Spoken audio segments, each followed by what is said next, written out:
Doctor Kamran. Doctor Saira की आवाज ने मुझे चौंका दिया और मेरी महवियत टूट गई। मैंने गर्दन घुमाकर सायरा को देखा और संभल कर बैठ गया। सायरा ने नजदीक पड़ी कुर्सी खींची और गहरी सांस लेकर बैठ गई और फिर बोली, मेरे खुदा, कितनी जोर की बारिश है, लगता है आसमानों के सोते खुल गए हैं। एक बात कहूं, आज जुमेरात है और सुना है जुमेरात को शुरू होने वाली बारिश एक हफ्ते तक बंद नहीं होती। इसे जुमेरात की झड़ी कहते हैं। असल में बुजुर्गों के पास बहुत वक्त होता था, वो हर बात पर तवज्जो देते थे और इसका तज्जिया करते थे। इसी तरह ये रवायात ज़हूर में आईं। वैसे क्या आप बुजुर्गों की इन बातों पर यकीन करते हैं? मुझे हंसी आ गई। सायरा बेहतरीन डॉक्टर थी, लेकिन उसके साथ ही इंसान, ऊपर से खातून। बातूनी इतनी थी कि जान बचाना मुश्किल हो जाए। मैं कुछ कह भी नहीं पाया था कि वो फिर बोल पड़ी। असूली तौर पर कम से कम मैं बुजुर्गों की बातों पर पूरा भरोसा और यकीन रखती हूँ।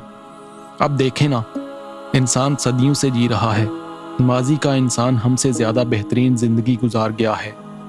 अब मेडिकल साइंस को ले लें, हिकमत को ले लें या फिर घर के चुटकुलों को, कैसे तीर बहदफ होते थे मुख्तलिफ अमराज के लिए। उसी वक्त बादल जोर से गरजे। डॉक्टर सायरा एकदम खामोश हो गई। मैं जानता था कि वो गरज चमक से बहुत खौफजदा होती है। कुछ लम्हे खामोश रहकर उसने कहा, खुदा की पनाह, कितनी जोर की कड़क हुई। एक बार हम मनसहरा गए थे, दिन का वक़्त था, छमाछम बारिश हो रही थी, बादल गरज रहे थे, बिजली गिरी। मुसूफा इतना ही कह पाई थी कि नियाज खान बर्तन उठाए हुए आता नजर आया। उन्हें खामोश होना पड़ा। हॉस्पिटल की कंटीन के मुलाजिम ने काफ़ी के बर्तन सामने रखे और बोला, और कुछ लाऊं क्या? नहीं नियाज भाई, शुक्रिया। फिर वो नियाज के जाने का इंतज़ार किए बगैर बोली, मैंने देखा खूब बारिश हो रही है और आप कॉरिडोर में बैठे इंजॉय कर रहे हैं। ऐसे मौसम में काफ़ी आबे हयात महसूस होती है। सो मैंने सामने से गुजरते हुए नियाज भाई से अपने और आपके लिए काफ़ी के लिए कह दिया। वाकई आपने? मैंने इतना ही कहा था कि सायरा फिर बोल पड़ी, तो क्या आबे हयात की रवायत पर आप यकीन रखते हैं? इस हद तक के ज़रूर इस सर्द मौसम में काफ़ी की केतली से उठती गर्म और सूंधी खुशबू आबे हयात का दूसरा रूप महसूस होती है। मैंने ये कहकर बर्तनों की तरफ हाथ बढ़ाया तो सायरा ने जल्दी से ट्रे अपनी तरफ सरका ली। ये भी बुजुर्गों की रवायत है कि इस तरह के काम खवातीन को करने चाहिए। काफ़ी मैं बनाती हूँ। उसने काफ़ी के 2 कप बनाए और एक मेरे सामने रख दिया। आपने जावेद इंसारी की डिस्चार्ज शीट बना दी? मैंने पूछा। वही करके आई हूँ, वो लोग सुबह को आएंगे। गुड। अजीब केस है। मैंने काफ़ी लंबा घूंट लिया और सिसक कर रह गया, क्योंकि काफ़ी बेहद गर्म थी। ऐसा वैसा आपने पहले कभी डॉक्टर रिजवान को इस तरह किसी केस से हाथ खड़े करते हुए देखा है?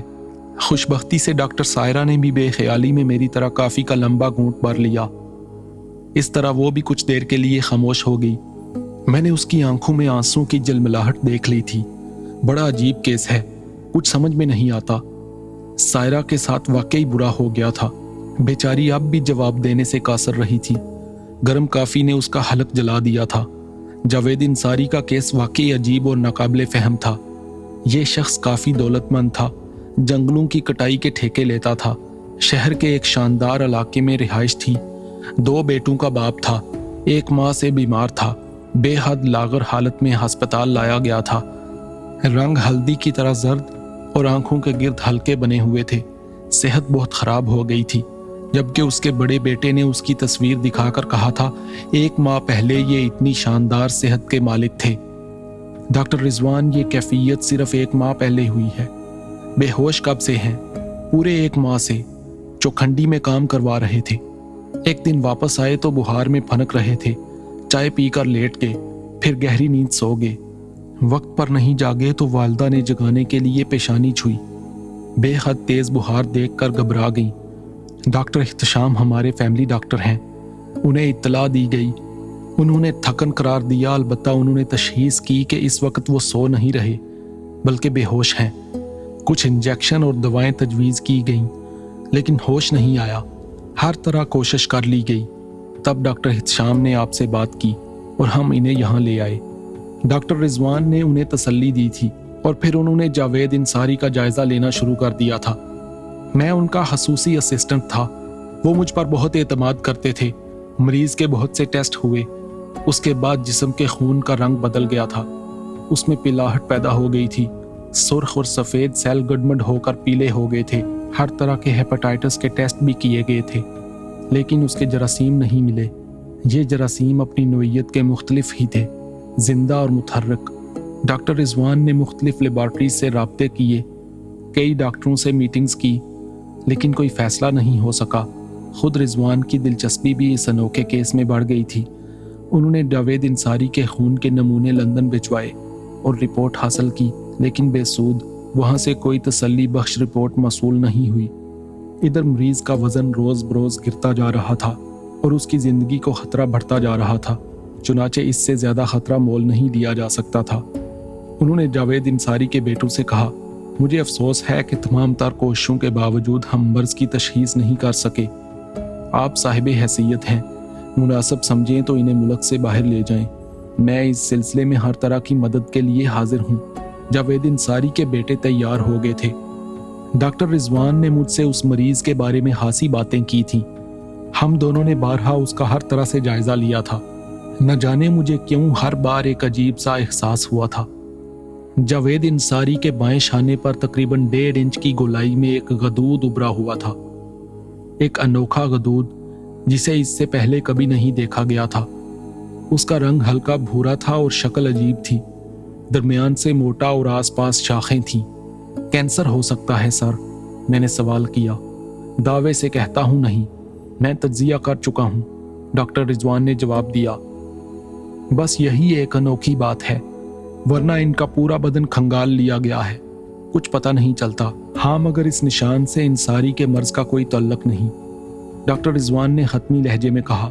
असूली तौर पर मुझे इस ख्याल को हमेशा से जहन से निकाल देना चाहिए था, क्योंकि डॉक्टर रिजवान का सिर्फ असिस्टेंट ही नहीं था, बल्कि उनका अकीदतमंद भी था। मैं बेमिसाल जहानत के मालिक थे। इमराज की तशखीस में अपना सानी नहीं रखते थे, लेकिन न जाने क्यों इंसारी के शाने का ये निशान मेरे जहन में चपक गया। कई बार दिल चाहा कि उनसे कहूं कि सर इस गदूद को ऑपरेट करें, लेकिन ये उनकी तौहीन के मुतरादिफ था, इसलिए मैं खामोश रहा। किस सोच में गुम है डॉक्टर कामरान? सायरा की आवाज ने मुझे फिर चौंका दिया। इंसारी के बारे में सोच रहा हूँ। हाँ, कुदरत अपने राज खुद ही जानती है। हम इंसान। सायरा की जुबान चल पड़ी और न जाने क्या क्या बोलती रही।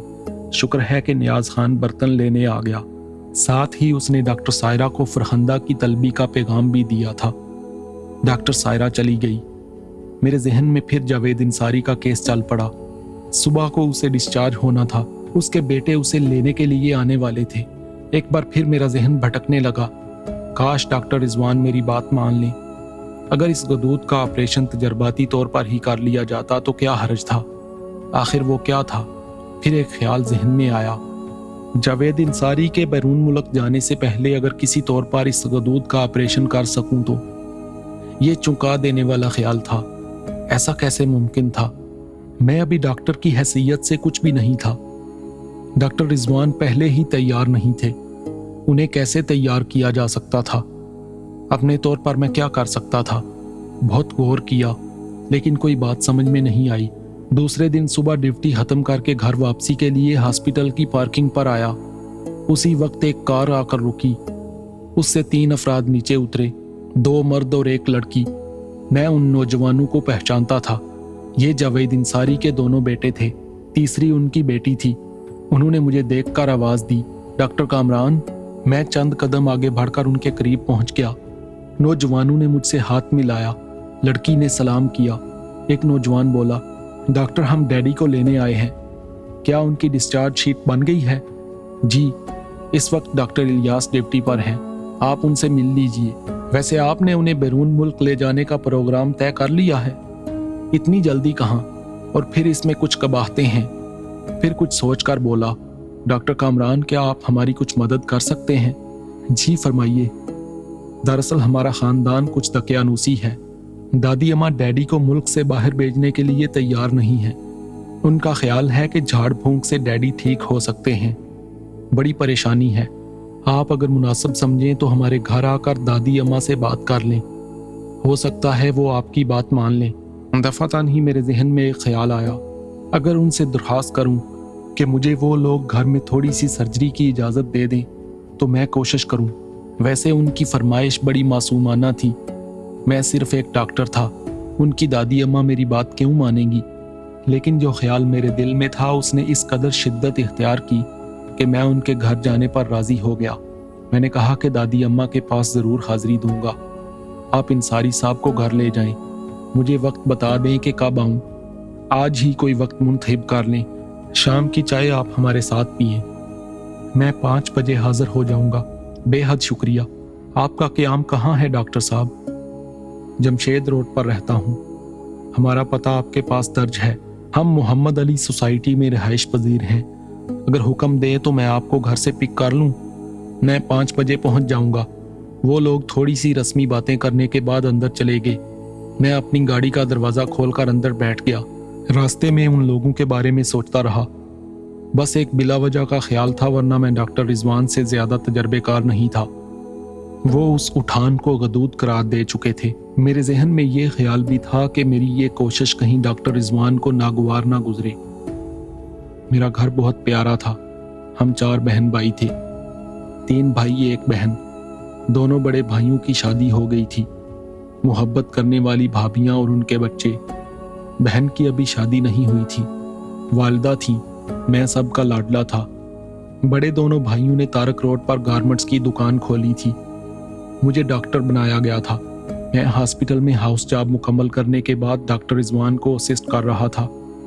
वालिद साहब, जिनका नाम मसूद अहमद था, 3 साल कबल इंतकाल कर गए थे। हमारा खासा बड़ा कुंबा था जो आसपास आबाद था।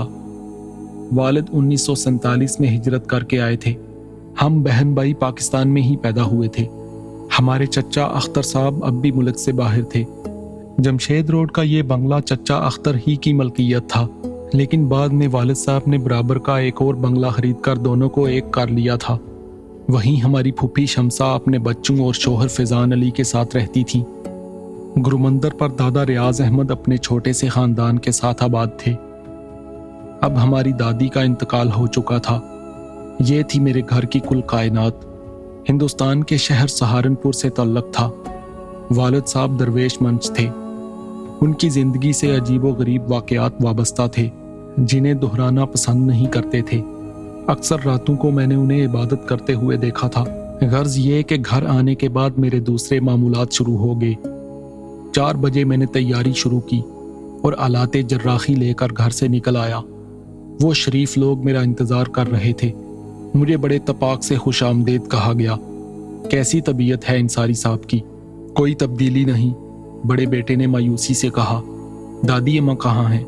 डैडी के कमरे में हैं, जब से आए हैं उन्हीं के सरहाने बैठी आंसू बहा रही हैं। शाजिया ने अफसुर्दगी से कहा, मैं उनके पास जा सकता हूँ? पहले चाय पी लें। ड्राइंग रूम में पहुंच गए, जहाँ चाय के साथ बहुत से लवाजमात थे। चाय से फरागत के बाद हम इंसारी साहब के बेडरूम में दाखिल हो गए। बड़ा पुरसुकून माहौल था। काफी साहिब सरवत लोग थे। घर से अंदाजा हो रहा था। एक पुरवकार उम्र रसीदा खातून कुर्सी पर बैठी तस्बीह पढ़ रही थी। मेरे सलाम का जवाब उन्होंने सर के इशारे से दिया था। मेरे लिए दूसरी कुर्सी खिसका दी गई। दादी अम्मा ने तस्बीह पूरी करके कहा, वालेकुम अस्सलाम बेटे, इन लोगों ने मुझे तुम्हारी आमद के बारे में बता दिया था। जी दादी अम्मा, मेरा नाम कामरान मसूद है। बिल्कुल नौजवान हो। माबूदे दो जहां तुम्हारी माँ का कलेजा ठंडा रखे। बेटे, ये लोग तो कह रहे हैं कि जावेद को लंदन भेजना चाहिए। बेटे, मेरा दिल नहीं मान रहा। वो थोड़े दिन पहले बिल्कुल ठीक था। मैं इसे खुद से कैसे जुदा करूं? मेरा दिल कहता है कि वो ठीक है। इंशाअल्लाह जरूर ठीक हो जाएगा। यकीनन दादी जान, मैंने दिलासा दिया। मैं दिल की बात कहना चाहता था, लेकिन समझ में नहीं आ रहा था कि कैसे कहूं। आपकी क्या राय है डॉक्टर कामरान? शाहिद ने बात का आगाज किया। मैं कुछ अर्ज करना चाहता हूँ, मैंने झुझकते हुए कहा। जी फरमाइए। क्या आप सब इन्हें कुछ देर के लिए तन्हा छोड़ सकते हैं? मेरी इस बात को सब ने हैरत से सुना। मैं जानता हूँ कि मेरी इस बात से आप सबको हैरत हुई है, लेकिन ये मेरी रिक्वेस्ट है। मैंने दोबारा कहा और सब एक दूसरे की सूरत देखने लगे। उसी वक्त दादी अम्मा कुर्सी से उठ गईं और बोली, सब बाहर जाओ। हैरान सब थे। लेकिन सबको दादी अम्मा के पीछे जाना पड़ा। शाहिद साहब आप रुकें, मैंने कहा, और शाहिद के चेहरे पर किसी कदर हैरत के नकूश नुमायां हो गए थे, ताहम वो रुक गया था। बात यह है शाहिद साहब कि मेरे दिल में एक ख्याल है जिसे एक अजीब ख्याल कहा जा सकता है, लेकिन कुछ बातें कमज़ोरी बन जाती हैं। यह ख्याल भी मेरी कमज़ोरी है। मैं आपसे एक इजाज़त चाहता हूँ। कैसी इजाज़त? मैं जावेद साहब की बहुत मामूली सर्जरी करना चाहता हूँ। सर्जरी? शाहिद मजीद हैरत से बोला, जी। कैसी सर्जरी और क्यों? उसने कहा, बस एक हल्का सा तसव्वुर मेरे दिल में है और कुछ बता नहीं सकता। शाहिद सोच में डूब गया, फिर उलझे हुए लहजे में कहा, इससे डैडी को नुकसान पहुंचने का तो खदशा नहीं है। इंशाल्लाह नहीं, आप देख लीजिए डॉक्टर साहब। वो गहरी गहरी सांसें लेने लगा। क्या कहते हैं आप? मैंने पूछा। ठीक है, क्या अभी करेंगे? हाँ, मैंने कहा ना, बहुत मामूली सर्जरी होगी। ये मैं अपना बैग इसीलिए साथ लाया हूँ। ठीक है, बिस्मिल्लाह पढ़िए, आपको बाहर जाना होगा, मैंने कहा, और शाहिद अजीब सी नजरों से मुझे देखने लगा।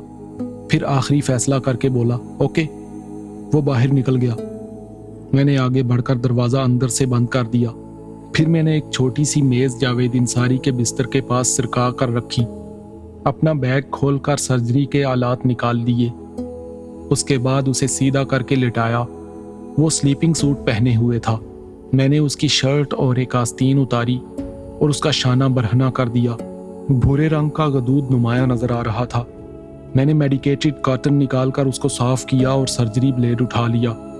फिर मैंने बिस्मिल्लाह पढ़कर उभरे हुए गोश्त को दबाया और एकदम उछल पड़ा। गोश्त के नीचे काफी जानदार कुलबुलाहट थी। मेरी आंखें हैरत से उबल पड़ी। ये नाकाबिले यकीन सी बात थी। कुछ तवक्कुफ के बाद मैंने दोबारा उस गोश्त को दबाया तो अपनी जगह से हट गया। उफ मेरे खुदा, इस खाल के नीचे कोई जानदार शय मौजूद थी जो मेरे छूने से अपनी जगह से हट गई थी। मैंने ब्लेड रख दिया और फिर जरा ज्यादा जोर से उस शय को दबाया। एक इंतहाई अनोखा मंजर मेरी आंखों के सामने था। खाल के नीचे नीचे वो अजीब सी शय कोई 4 इंच आगे बढ़ गई। मेरी दिलचस्पी अब इंतहा को पहुंच गई। मैं देखना चाहता था कि वो शय कहाँ जाकर रुकती है। चुनाचे मैं उसे छूता रहा। वो आगे खिसकती रही। फिर वो कलाई से उतरकर हथेली पर पहुंच गई। उससे आगे जाने की जगह नहीं थी। अचानक हथेली की खाल फटी। उससे 1 इंच के बराबर पीले रंग की मकड़ी बाहर निकल आई। उसके बदन पर उसकी नन्ही नन्ही आंखें नुमायां थीं। ये आंखें खूनी अंदाज में मुझे घूर रही थीं। फिर एक ऐसी आवाज आई जैसे कैमरे से तस्वीर खींचने के वक्त आती है। उसके साथ ही मकड़ी ने हाथ की उंगलियों की तरफ दौड़ लगाई, फिर नीचे कूद गई। फिर वो बर्क रफ्तारी से एक दीवार की तरफ बढ़ी, उस पर चढ़ती चली गई। देखते ही देखते वो एक खिड़की से दूसरी तरफ निकल गई। मैं हक्का बक्का ये अनोखा अमल देख रहा था। मेरी कैफियत अजीब थी। मकड़ी का अब कोई वजूद नहीं था। मैंने खुद को संभाला और जावेद की हथेली को देखा। उस जख्म से हल्का हल्का खून निकल रहा था जहां से मकड़ी खाल फाड़ कर बाहर निकली थी। मैंने जुरजुरी लेकर गर्दन झटकी और फिर खुद को संभाल लिया। कोई बात समझ में नहीं आई, लेकिन एक ख्याल दिल में जरूर आया था। वो ये कि यकीनन जावेद इंसारी की कैफियत इस मकड़ी की वजह से हुई थी, जिसे डॉक्टर रिजवान भी नहीं समझ सके थे। किसी तरह ये जहरीली मकड़ी जावेद इंसारी के बदन में दाखिल हो गई और उसके जहर ने इनकी ये हालत कर दी। लेकिन बस ये एक मफरूजा था। मैंने कॉटन से इंसारी का जख्म साफ किया, उस पर दवा लगाकर टेप लगा दी। आलाते सर्जरी वापस बैग में डालकर मुल्हिका वॉशरूम की तरफ बढ़ गया। हाथ धोए और उन्हें तौलिया से हुशक करके बाहर निकल आया। फिर जावेद इंसारी को संभाल कर लिटाया। कमरे के दरवाजे के पास जाकर उसे खोल दिया। सामने ही शाहिद और दूसरे लोग खड़े थे। सब ठीक तो है डॉक्टर साहब? शाहिद ने बेख्तियार पूछा। जी अल्लाह का शुक्र है, आप लोग अंदर आ जाइए, मैंने कहा, और वो सब लोग अंदर आ गए।